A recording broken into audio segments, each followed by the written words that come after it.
आज सकाळी म्हातोबाच्या आळंदी तालुका हवेली येथे माझं एका दशक्रियेच्या निमित्ताने प्रवचन होते। ते प्रवचन संपल्यानंतर 10 वाजता मी आळंदी म्हातोबाच्या इथून पुण्याला जायला निघालेलो असताना रस्त्यात गावाच्या बाहेर आल्यानंतर वारकरी संप्रदायातील संग्राम भंडारे आणि काही 10-15 गोरक्षक होते। सगळेजण 2-3 गाड्या होत्या आणि त्या सगळ्या गुंडांनी मला रस्त्यात निर्जन स्थळी अडवलं।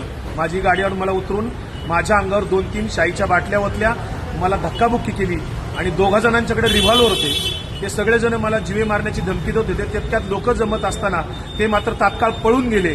मी त्या सर्वांचा निषेध करतो।